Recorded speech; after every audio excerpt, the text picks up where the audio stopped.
할렐루야. 우리 이곳에 잘 오셨습니다. 옆에 있는 분들하고 인사 나누시겠습니다. 예수님 안에 있으면 행복합니다.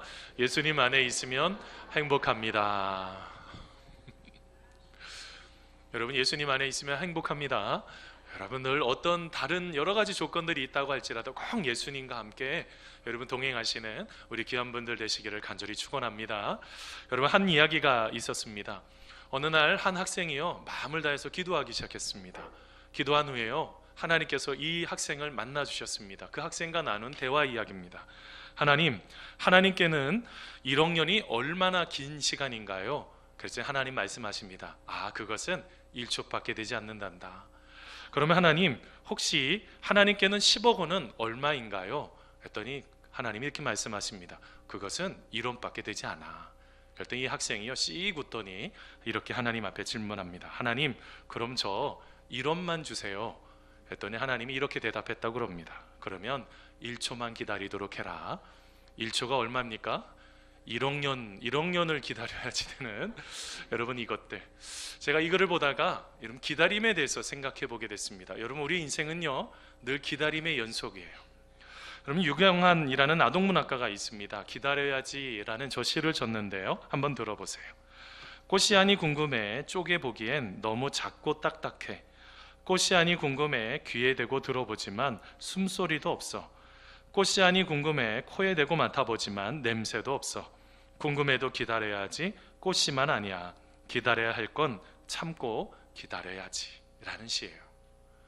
여러분, 우리 인생은요 참고 기다려야 되는 것들이 참 많습니다. 그런데 여러분, 우리가 신앙생활 속에서도 기다려야지 되는 것이 있습니다. 누구를 기다려야지 될까요? 여러분, 다시 오실 바로 그 예수님을 기다리는 것입니다.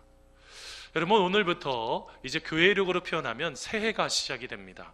오늘부터 예수님께서 다시 오실 것을 기념하면서 이제 왕 대신 주님을 기다리지만, 또한 이 대림절 기간을 통해서 다시 이 땅에 오실 그 주님을 기다리는 그 마음을 쏟는 절기가 바로 이 대강절, 대림절이라고 표현하는 바로 이 절기인 것입니다.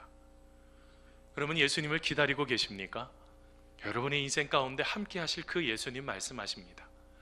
여러분, 이 기다림이라는 것들이 참 중요한데요, 여러분, 이 기다림은요 믿음에도 여러 가지 유익이 있습니다. 여러분, 경청기도라는 책을 쓴 젠손이라는 분이 있습니다. 여러분, 저분이 저 책에 보면은 기다릴 때 그냥 기다리지 말고 능동적으로 좀 기다리라는 것입니다. 능동적인 기다림을 가지면 여러 가지 좋은 것들이 나타나게 되는데, 그 중에서 하나가 뭐냐면 믿음을 더해준다는 것입니다. 여러분, 지금처럼 혼란스러운 시대가 얼마나 참 많이 펼쳐지는 이런 시기가 지금만 봐도 얼마나 혼란스럽습니까? 그런데 그 속에서 믿음을 가지고 그것을 이겨낼 수가 있다는 거예요. 그뿐만이 아닙니다. 바로 그것은 우리가 능동적인 기다림을 갖게 되면 잘못된 결정에서 바로 수습하는 데 도움을 준다는 거예요. 우리가 하나님을 믿는다고 하지만 잘못된 결정을 할 때가 너무 많죠. 그것을 잘 수습해 주는 게 능동적인 기다림이라는 거예요.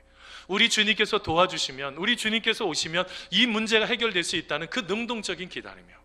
또 하나가 있습니다. 그게 뭐냐면 바로 계산적인 태도를 버리게 된다는 거예요. 경청기도죠. 책 제목이. 경청의 반대말이 뭘까요? 계산하는 거예요. 하나님의 말씀을 통해서 듣는 것이 아니라 자꾸 머리로 계산해서 하나님의 영광이 무엇인지도 자꾸 계산하다 보니 이게 하나님과 상관없이 갈 때가 여러분 얼마나 많이 있습니까? 여러분이 기다림이라는 것이 이렇게 큰 유익이 있다는 것이죠. 여러분, 오늘 말씀에도 여러분 이 본문을 통해서 예수님께서 이 땅에 다시 오실 바로 그 징조에 대한, 전조에 대한 이야기가 나옵니다. 바로 예수님이 이 땅에 오셨을 때 이런 일들이 나타나게 될 때 우리는 이런 자세를 가지고 기다려야 된다라고 말씀하시는 말씀이 나오는데요, 여러분, 오늘 이 말씀을 통해서 이 땅에 다시 오실 그 주님을 기다리며 주님과 함께 한 걸음 한 걸음 나아가는 우리 성도님들 되시기를 간절히 축원합니다. 여러분, 오늘 말씀 속에 그러면 우리는 어떻게 기다려야지 될까요? 첫째는요, 한번 따라서 해보세요. 우리는 말씀을 통해서 시대를 분별하면서 기다려야 합니다. 여러분, 오늘 말씀 누가복음 21장 29절에서 31절 말씀입니다. 같이 한번 읽어보겠습니다. 이에 같이 읽습니다. 시작. 이에 비유로 이르시되 무화과 나무와 모든 나무를 보라. 싹이 나면 너희가 보고 여름이 가까운 줄을 자연히 아나니 이와 같이 너희가 이런 일이 일어나는 것을 보거든 하나님의 나라가 가까이 온 줄 알라. 아멘. 여러분, 예수의 비유라는 책을 쓴 독일의 신학자인 요아킴 예레미야스가 있습니다. 그분은 이 본문을 가지고 이제 마태복음과 이제 병행 구절이기도 한데요. 여러분, 이 본문을 가지고 이렇게 표현을 합니다. 하나님의 나라와 종말에 대해서 가장 잘 설명해 놓은 본문이라고 표현을 합니다. 여러분, 알고 계십니까? 하나님의 나라가, 예수님께서 이 땅에 오실 때 하나님의 나라가 임했단 말입니다. 하나님의 나라뿐만 아니라 이제 종말을 뭐에 비유하고 있습니까? 오늘 말씀에 싹이 튠 무화과 나무에 비유하고 있는 거예요. 여러분 아시죠? 중동 지역은요, 여러분 아주 건기가 쭉 가다가 겨울에서 봄이 너무 짧다는 거예요. 봄에서 금방 여름으로 넘어간다고 합니다. 여러분, 이런 시간들 얼마나 빨리 지나가는지 몰라요. 우리 주님이 여러분 어떻게 이 땅 가운데 오실지 이렇게 신속하게 오실 것을 바로 설명을 하면서 오늘 말씀 속에 또 하나의 의미가 있는데, 바로 열매를 맺는 것처럼 바로 하나님의 나라가 이 땅 가운데 오셔서 하나님이 작정하시고 계획하신 것이 완성되는 바로 그 순간이 있다는 것입니다. 예수님이 다시 오시는 그 순간이요. 그 순간을 통해서 바로 우리의 삶을 잘 분별해야지 된다는 것입니다. 그러면서 예수님은 이런 말씀하셨습니다. 이런 일이 일어나는 것을 보거든 하나님의 나라가 가까이 온 줄 알라. 이런 일이 무엇입니까? 여러분, 오늘 말씀 누가복음 21장 말씀을 쭉 읽다가 보면 누가복음 21장에 보면 여러 가지 징조들이 나타나요. 전조들이 있습니다. 그 중에서 하나가 8절 말씀에 누가복음 21장 8절에 보면 이단에 대한 이야기가 나와요. 여러분이 신앙생활 못하도록 미혹한다는 것입니다. 그뿐만일까요? 전쟁의 문제, 그리고 기근과 전염병과 지진과 자연재해를 일일이 다 설명을 하고 있어요. 이런 시기가 오면 누가 오신다고요? 우리 주님께서 다시 오시는 바로 그 전조임을 알고 있어라 라고 말하고 있다는 거예요. 근데 여러분, 여기에서 또 하나의 이런 일이라는 의미가 있습니다. 그 이런 일은 뭘까요? 바로 이런 일은요, 이제 예루살렘의 멸망으로 대변되는 마지막 환란을 말하고 있습니다. 어려움이 있다는 거예요. 고통이 있다는 것이죠. 바로 이런 일이 있으면 뭐 한다고요? 하나님의 나라가 가까이 온 줄 알라 라고 말을 하고 있는 것입니다. 자, 그런데 여러분 우리의 신앙은 어떠냐는 거예요. 우리가 시간이 흐르면서 봄에서 여름으로, 여름에서 가을로, 겨울로 이렇게 흘러가는 그 시간의 여정은 잘 알고 있는데 우리의 영적인 것에는 얼마나 분별하면서 삶을 살아가고 있느냐는 거예요. 여러분, 지난 한 주간 동안 여러분, 우리가 하나님 앞에 서면서 내가 하나님이 기뻐하시는 것이 무엇일까? 하나님이 원하시는 것이 무엇일까? 여러분, 질문 던져보신 적 있으십니까? 어떤 것이 하나님의 뜻인지조차도 잘 몰라서 하나님 앞에 나와 하나님의 뜻을 찾으며 영적인 분별을 제대로 분별할 수 있도록 해달라고 하나님 앞에 기도해 보신 적이 있으십니까?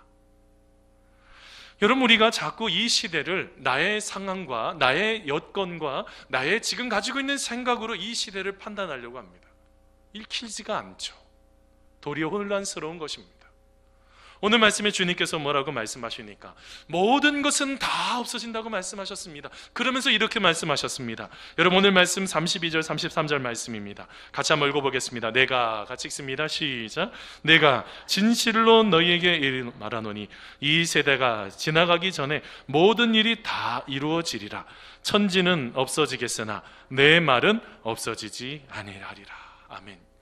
여러분, 어떤 것을 가지고 인생을 분별하셔야 되는 것입니까? 무엇을 가지고요? 말씀을 가지고요. 하나님의 말씀을 가지고 우리의 신앙을 좀 되돌아보라는 것입니다. 예수님께서 말씀하신 그 말씀을 가지고 우리의 신앙의 현 주소가 어떠한지를 되돌아봐야지 된다는 것입니다. 여러분, 이렇게 우리가 하나님의 말씀 앞에 있는 이 모든 것들을 되돌아보게 될 때 하나님의 나라가 보이기 시작하고 하나님의 뜻이 무엇인지를 바라보기 시작하는 거예요. 여러분, 로버트 브라우닝이라는 시인이 있습니다. 그 시인이 이런 놀라운 시를 고백하고 있습니다. 이 땅에는 천국이 가득하고 모든 떨기나무는 하나님으로 불붙어 있다. 뭐 하다고요? 이 땅에 천국이 가득하다는 거예요. 하나님의 나라가 가득하고 모든 떨기나무 하나하나마다, 우리의 인생의 모든 것 하나하나마다 하나님이 불붙어 있다는 거예요. 그러면서 이런 말을 했습니다. 그러나 보는 자만이 신을 벗는다. 다른 이들은 둘러 앉아 야생 떨기나 딸기나 따고 있다라는 말을 했어요. 내가 지금 눈앞에 보이는 먹고 싶은 거 그거 보다가 정작 하나님께서 이 땅 가운데 편만하게 모든 것들 가운데 계시는 그 모든 하나님의 나라, 하나님의 은혜를 놓쳐버리는 경우가 생겨나고 있더라는 거예요. 사랑하는 성도 여러분, 우리가 말씀을 통해서 시대를 분별해야지 됩니다. 우리가 말씀을 놓쳐버리면, 말씀이라는 것을 관통해서 이 시대를 보지 못하면 이 세상이 원하는 것을 그냥 따라가 버리기 시작합니다. 그러면 어떻게 될까요? 계속 좌절하고 낙심합니다. 그것을 우리가 어떻게 따라갈 수가 있어요? 얼마나 빠르게 변화되는 이 시대를 우리가 어떻게 따라갈 수가 있겠습니까? 사랑하는 성도 여러분, 우리가 하나님의 말씀을 관통해서 이 시대를 바라보게 될 때 그 속에서 곳곳에 하나님의 손길들, 하나님의 놀라우심 섭리하심들, 하나님의 은혜가 편만하게 나타나고 있는 그 하나님의 나라를 우리가 경험하게 될 줄 믿습니다. 사랑하는 성도 여러분, 우리가 주님을 기다릴 때 이렇게 말씀을 통해서 이 시대를 분별하면서 기다리는 우리가 되기를 간절히 소원합니다. 두 번째로 기다려야 되는 것이 있습니다. 어떻게 기다리라고 말합니까? 오늘 말씀의 두 번째로 보니까요, 스스로 조심하면서 기다리라 라고 말씀하셨습니다. 여러분, 오늘 말씀 누가복음 21장 34절 말씀입니다. 우리 같이 한번 읽어보겠습니다. 너희는, 같이 읽습니다. 시작. 너희는 스스로 조심하라. 그렇지 않으면 방탕함과 술취함과 생활의 염려로 마음이 둔하여지고 뜻밖의 그날이 덫과 같이 너희에게 임하리라. 아멘. 여러분, 지금의 시대는 포스트 모더니즘 시대 아닙니까? 모더니즘이라는 근대주의가 지나갔다는 거예요. 옛날 거라는 거예요. 새로운 것이 있다는 거죠. 그 새로운 것이 무엇입니까? 한마디로 말하면요, 절대적인 것을 다 부인해버리는 거예요. 여기 우리 엄마 아빠들 계십니다. 엄마 아빠들 아무리 지금 이전에 이렇게 했는 것이 맞았는데 라고 말해도 지금의 아이들은 그걸 부정한다는 것입니다. 그건 엄마 아빠 때만 얘기고, 지금 시대가 달라졌어요. 뭘 말하는 것입니까? 상대주의화 시켜버리는 거예요. 그런데 이렇게 상대주의화 하다 보니 어떤 특징이 나타날까요? 외로운 거예요. 모든 것이 다 개인주의화 돼버립니다. 혼자서 무엇인가를 자꾸 풀어내는 것이 내가 바로 하나님이고 내가 바로 그 모든 것들을 감당할 수 있는 사람이다 라고 말하는 시대가 지금의 시대라는 거예요. 그러면서 여러분, 나타나는 여러 가지 그런 문화들이 있습니다. 그 중에서 하나가요, 가벼움이라는 거예요. 여러분, 이 가벼움이라는 게 뭡니까? 여러분, 이 가벼움이라는 게요, 한마디로 말하면 복잡하게 말하지 말라는 거예요. 너무 복잡하니까 그 모든 것들을 깊이도 생각하거나 깊은 관계를 원하지 않는다는 거예요. 어떻게 하는 거예요? 가볍게 모든 것들을 하는 거예요. 어제요, 우리 가족들이 또 오랫동안 또 같이 쭉 얘기하는데 갑자기 딸 중에서 하나가 저한테 그러는 거예요. 아빠는 TMI야 그러는 거예요. 이게 TMI가 뭔지를 아셔야 되는데, 이 TMI가 뭐냐면 Too much information 이래요. 이런 다른 말이 있죠. 너무 말이 많다는 거예요. 아빠 너무 말이 많이 안 합니다. 그런 정보 많이 준다고 해서 제가 그것을 그렇게 따라가지 않아요. 제가 거기에서 아주 깊이 생각하는 시간을 가졌어요. 저희는 무엇은 정보를, 좋은 정보를 줘야지만이 무엇인가를 해결할 수 있다고 그러잖아요. 아니에요. 지금의 시대가요, 가볍게 터치하고 있는 거예요. 그런데 저는요, 완전히 가벼운 줄만 알았어요. 여러분, 이게 여러분 트렌드라는 책을 쭉 읽다 보니까 그런 이야기가 나와요. 절대적으로 가벼운 것만은 아닌 거예요.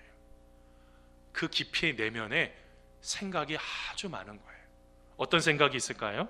스스로를 가벼울수록 직관하게 된다는 거예요. 제대로 볼 수 있다는 거예요. 너무 복잡하니까 못 보게 해요. 너무 많은 이야기를 하는데 그러니까 더 헷갈리더라는 거예요.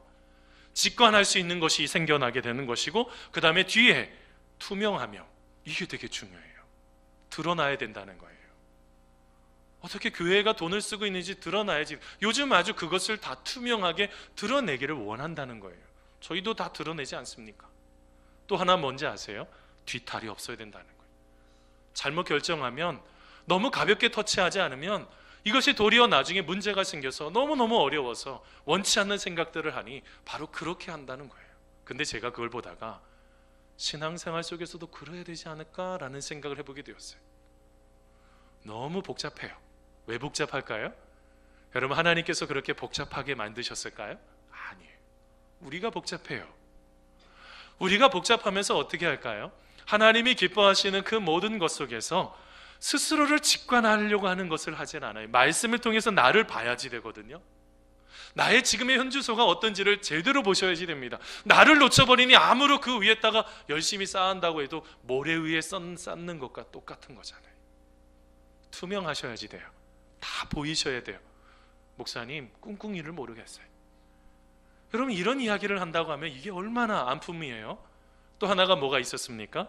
뒤에 뒤탈이 없어야 된다는 거예요. 오늘 말씀이 예수님 말씀대로 표현하면 스스로 조심하셔야지 된다는 거예요. 여러분, 스스로 조심한다는 게 무엇입니까? 여러분, 이건 무슨 말이냐면 남 탓을 할 게 하나도 없다는 거예요. 아유, 내가 저분 때문에 힘들어요, 이런 얘기할 게 하나도 없다는 거예요. 누가 문제라는 거예요? 자기 자신이 문제라는 거예요. 오늘 말씀에 여러분, 이렇게 스스로 조심하지 않으면 내 인생이 내가 주인이다 라고 말을 합니다. 여러분, 인생에 내가 주인이 되다 보니 어떻게 할까요? 하나님도요, 종으로 부리려고 해요. 하나님을요, 내가 원하는 대로 하나님을 좌지우지하려고 그래요. 우리가 하나님을 섬기는 것이 예배이고 우리가 하나님이 인도하시는 대로 따라가는 것이 진정한 신앙생활인데 하나님을 내가 좌지우지하려고 그래요. 여러분, 이게 얼마나 심각한 문제입니까? 오늘 말씀에 예수님께서 그래서 나타나는 세 가지 특징이 나타난다 그래요. 하나는요, 방탕한다는 거예요. 여러분, 방탕한다는 게 뭡니까? 포도주를 너무 많이 마셨어요. 그런 분들 보셨죠? 술을 너무 많이 드셨습니다. 똑바로 걷는데요, 똑바로 걷는데 보니까 왔다 갔다 갈짓자로 걷네요. 뭐를 잊어버린 것입니까? 목적과 방향을 잃어버린 거예요. 저는 묻고 싶어요, 우리 성도님들한테. 지금 목회뿐만 아니라 삶을 살아가는 사역, 가정에서, 직장에서 살아가는 목적이 무엇입니까? 왜 사냐고 제가 묻고 있는 것입니다. 왜 사냐고 묻거든 그냥 웃지요, 이렇게만 하시면 안 돼요. 웃고 있을 문제가 좀 넘어섭니다. 오늘 말씀의 방탕함이라는 게 그런 목적을 좀 잃어버렸다는 거예요. 내가 왜 지금 살고 있고 하나님께서 나를 지금 부르실 이유를 놓쳐버렸다는 것입니다. 그러면 여러분, 내가 생각하는 대로 살아가게 되어 있습니다. 또 하나가 나타나죠. 술 취함입니다. 여러분, 술 취함이라는 게 뭡니까? 술을 많이 드신 분들은 여러분 나중에 어떻게 돼요? 정신을 잃어버려서 사리를 분별할 수가 없어요. 이게 맞는 것인지 틀린지조차도 구분을 할 수가 없어요. 근데 여러분, 우리는 자꾸 무엇인가를 요건 조금 확대하면 무엇인가 취해 살아갑니다.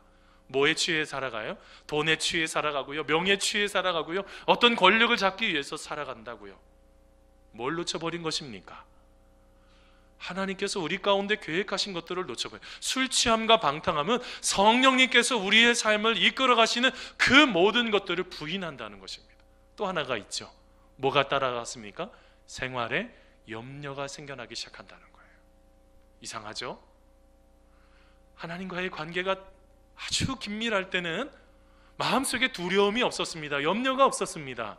그런데 갑자기 하나님과의 관계가 점점점 깨어지고 내가 주인이 되다 보니 정작 염려로, 두려워해서 마음이 둔해진다라고 표현한 것입니다.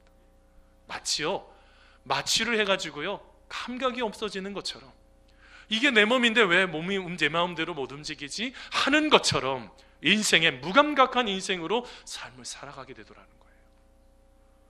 뭐가 문제입니까? 여러분, 이분들의 가장 큰 공통점은 그것을 신앙이라고 말하지 않고 종교인이라고 표현을 합니다. 종교인은 뭘까요?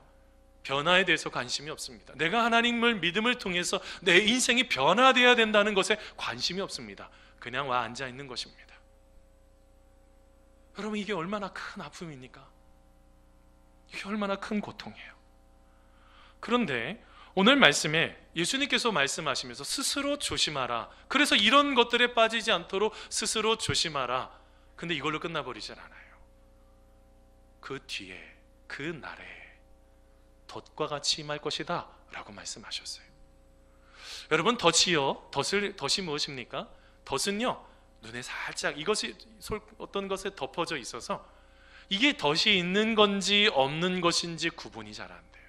근데 여러분, 덫에 걸리면 어때요? 아무리 몸부림쳐도 빠져나올 수가 없는 거예요. 저 어린 시절에요, 어느 날 옆집에 갔더니 토끼탕 해서 주셔서 토끼 다리를 조금 먹어봤습니다. 너무 맛있는 거예요. 그래서 제가 물어봤습니다. 어떻게 했냐? 덫을 이렇게 만들어 가지고 철사줄로 이렇게 해서 나무에 잘 걸면 지나가다가 얘가 걸려가지고 그거를 잡아 갖고 왔다는 거예요. 저도 했을까요, 안 했을까요? 한번 만들어 봤어요. 만들어 가지고 제 딴에는 여기가 보니까 막 찾아보니까 토끼똥이 좀 눈에 보여 가지고 여기 근처가 있나 보다 해서 그 길목에다가 요거를 이렇게 잘 설치를 했단 말입니다. 한 마리도 안 걸리는 거예요, 마지막까지. 근데 제가 어느 날 갔다가 깜짝 놀랐어요. 덫에 걸려 있는 토끼가 있는데 죽어 있는 거예요. 얼어서 죽어 있는 거예요. 겨울에 보통 하지 않습니까? 근데 갔는데 얘가요, 다리에 걸렸는데 다리가 다 벗겨져 있어요. 피부가 다 벗겨져 있어요. 가죽까지. 살려고 몸부림을 친 거예요. 여러분, 오늘 말씀에 뭘 말하고 있는 것인지 아십니까? 우리가 여러분 예수님과의 그 긴밀한 만남을 갖지 못하면 오늘 말씀에 나타나고 있는 것처럼 살려고 몸부림을 치는데 끝내는 어떻게 됐다고요? 죽게 되는 고통을 경험하게 된다는 거예요. 여러분, 이 부분에 대해서 여러분 사도 바울도 그렇게 권면을 했습니다. 여러분, 로마서 13장 12절에서 14절 말씀인데요, 이거는 성 어거스틴이 오늘 말씀을 보고 그의 인생이 변화가 되기 시작했습니다. 타락한 인생에서 변화된 인생이 됐던 말씀이기도 한데요, 여러분 같이 한번 읽어보겠습니다. 같이 읽겠습니다. 시작. 밤이 깊고 낮이 가까웠으니 그러므로 우리가 어둠의 일을 벗고 빛의 갑옷을 입자.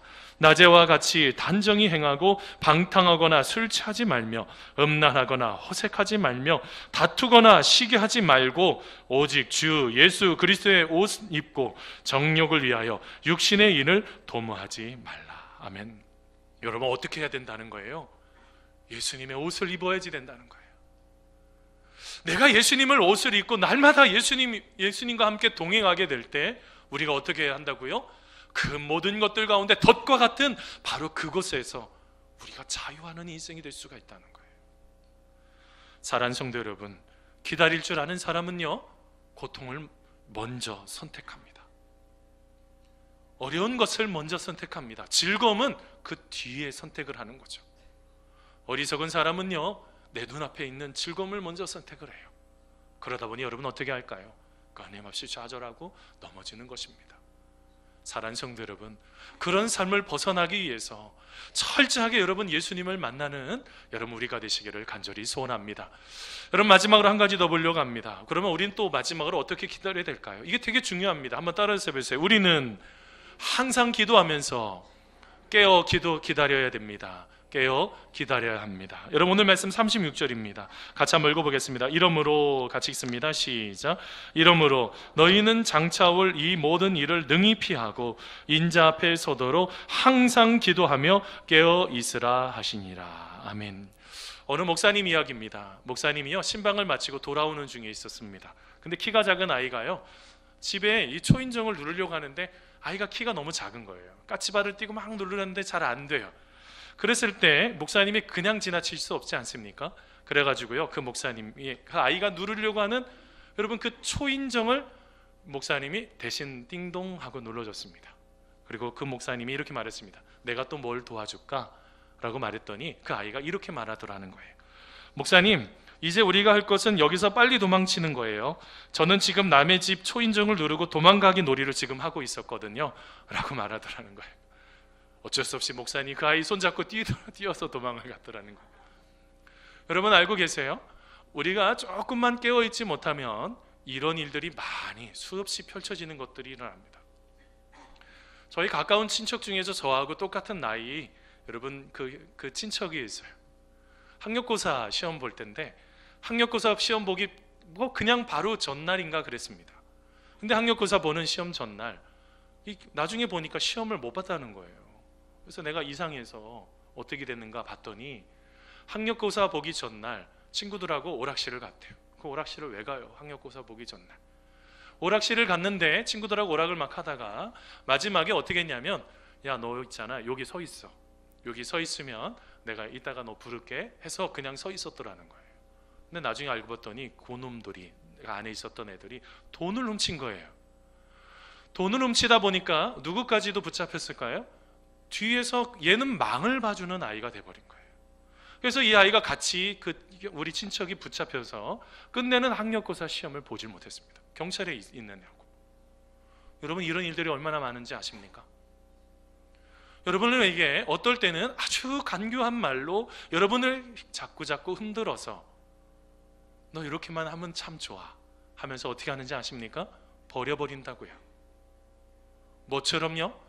덫에 걸린 것입니다. 여러분의 인생이 덫에 걸릴 수가 있는 거예요. 어떻게 하지 않으면요, 깨어있지 않으면 우리의 인생이 덫에 걸리게 되는 것입니다. 오늘 말씀을 잘 보셔야지 됩니다. 여러분, 왜 하나님 앞에 깨어서 기도하라고 말씀하고 계십니까? 오늘 말씀 바로 그 앞에 있습니다. 이 모든 일을 피하고 인자 앞에 서기 위해서인 것입니다. 인자는 누구이십니까? 예수님 앞에 서 있기 위함인 거예요. 여러분, 우리가 무슨 일을 당할 때 이게 예수님께서 기뻐하시는 일인지를 질문하셔야 돼요. 여러분, 왜 이렇게 예수님 앞에 서 있는 것이 중요할까요? 여러분, 예수님 앞에 서 있는 것은 예수님께서 우리를 구원해 주시고 보호해 주시기 때문에 그러하다는 것입니다. 여러분, 유다서 1장 24절 말씀입니다. 여러분, 유다서 1장 24절에 보면 예수님을 이렇게 표현을 하고 있습니다. 우리 같이 한번 읽어보겠습니다. 능히, 같이 읽습니다. 시작. 능히 너희를 보호하사 거침이 없게 하시고 너희로 그 영광 앞에 흠이 없이 기쁨으로 서게 하실 이라고 정의하고 있어요. 예수님이 누구시라고요? 우리를 보호하시는 분이시라는 것입니다. 여러분이 내가 내 인생의 예수님을 주인으로 삼게 될 때, 다시 오실 그 예수님을 나의 인생의 주인으로 삼게 될 때 예수님께서 나를 보호하신대요. 그뿐만이 아닙니다. 어떻게 할 수 있대요? 거침이 없이 우리 인생을 살아갈 수 있게 만드시는 거예요. 내가 만들어 놓고 두려우니까 거침이 자꾸 생기잖아요. 거침없이 하나님과 함께 있으면 거침이 없는 거예요. 두려워할 게 하나도 없는 것입니다. 하나님이 아실 것인데 왜 두렵겠어요? 그뿐만이 아닙니다. 또 하나 뭐가 있다고요? 기쁨으로 서게 하신다는 거예요. 여러분, 알고 계십니까? 우리가 하나님께 긴밀하게 연결되어 있을 때 바로 이런 하나님께서 우리의 삶을 보호하시고 지켜주시고 인도하시는 그런 은혜들을 누릴 수가 있다는 거예요. 뭐가 필요하다고요? 그래서 항상 기도해야 된다는 거예요. 항상 기도한다는 게 뭡니까? 날마다요, 하나님을 인식하는 거예요. 의식하는 거예요. 하나님을 의식한다는 게 뭡니까? 내가 지금 말하는 것 하나님이 뭐라고 말씀하실까? 지금 내가 이렇게 하려고 하는 거, 이 계획들 하나님이 뭐라고 말씀하실까? 뭘 말하고 있는 것입니까? 영적인 민감성을 가지고 계셔야 된다는 거예요. 우리 안에 여러분 영적인 민감성을 놓쳐버리는 그 순간 많은 부분들이 깨어지고 상처가 되고 아픔이 되기 시작합니다. 여러분, 여기 계신 우리 부모님들, 우리 아들, 딸들 키우셨죠? 우리 아이들 키우실 때 아이가요, 뭐 새벽이든 낮이든 밤이건 상관없이 어느 때든지 울잖아요. 왜 울어요? 여러 가지가 있죠. 배고프다고, 또 뭐가 있어요? 아프다고, 어떨 때는 무섭다고, 여러 가지 이유가 있지 않습니까? 여러분, 아이들이 밤이 새벽에요, 잠을 자는데 1시쯤 됐는데 애가 울어요. 아우, 얘 왜 이래? 피곤한데? 그냥 주무십니까? 아니요.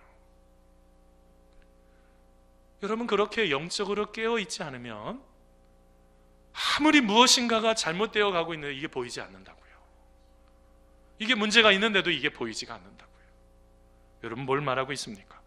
기도는요, 영적인 경계병과 같아요. 잘못됐구나. 이렇게 살아가야 되고 하나님께서 말씀하시는, 기도하다 보면 자꾸 이렇게 삶을 사는 게 더 기쁜 것이고 이게 더 맞는 것이고 이런 얘기들을 계속 하신다고요. 여러분 아시죠? 사울왕이요. 여러분, 사울왕이 가장 괴롭혔던 사람이 누구입니까? 다윗 아닙니까? 근데 여러분, 다윗은 괴롭힘을 받았지만 그때는 하나님 앞에 아주 열정적으로 기쁨으로 잘 세워졌었어요. 근데 문제가 뭐예요? 사울왕이 죽고 자기가 왕이 되고 나서 어떻게 되기 시작합니까? 한순간 방심해버리잖아요. 기도하지 않는 것입니다. 그 순간에 모든 것이 무너지는 것입니다. 사랑하는 성도 여러분, 우리는 어렵고 힘들 때마다 자꾸 다른 사람들은 그 일부터 먼저 해결하라고 그럽니다. 뭐보다요? 기도보다 더 먼저 그 일을 해결하고 합니다.